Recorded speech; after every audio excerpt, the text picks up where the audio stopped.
reflecting back on that day, our company had lots of space in both towers. Next to Cantor, our company lost the second most number of people. It was a really sad day. The weather was stunningly beautiful that day for something so horrible to happen. But some of what I recall, listening to people's stories after the fact, and the number of stories I remember hearing, from a simple twist of fate that took somebody away from the World Trade Center and away from the horribleness of that day.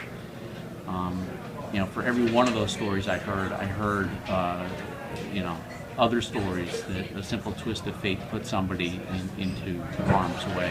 And I don't know, you just think back on it and you got to be thankful for every day you've got. I woke up and I actually slept in that day, which is a little unusual.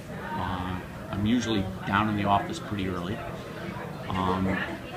But because of that, I got downtown pretty late. So I must have been, if it wasn't the last subway that went downtown, it was almost the last subway. So I pulled into the Fulton Street station, and I remember when I came up onto the street and I looked up and I could see the North Tower in flames. I couldn't see the South Tower because of the building was blocking it. But I do remember how quickly everyone on the street, knew what was going on and was talking about the fact that there were a terrorist attack. And the other thing I just recall was, still seeing paper coming out of the sky from where the second plane hit the South Tower, which is where I work. When the police were down there pretty quick moving people back, a lot of people went back down in the subway and were just getting on trains going north immediately, and sort of whatever subway pulled into the station, you didn't care almost where it was going. There were a lot of people down there. Just people got on subways and let's get out of the area.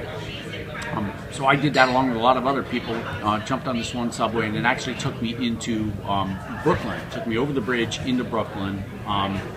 Myself and about half the train got off at the first stop, went around, got back in to get back into Manhattan. Did that, and as the train was bringing us back into Manhattan, it stopped on the bridge over the river, and we just sat there for a while.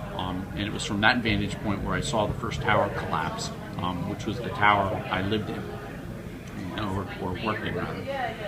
And that was sort of a devastating moment, because I remember back in '93 when the first attack came, how long it took everyone to get down from our floors to the street level, and I remember thinking at that moment in time, going, I think a lot of people I know were just killed at that point. And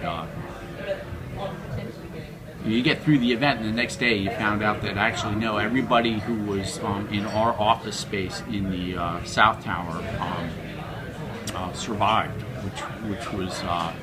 which was a miracle. And it comes back to that sort of simple twist of fate thing I was talking about before, where in a funny way, because of what happened in '93,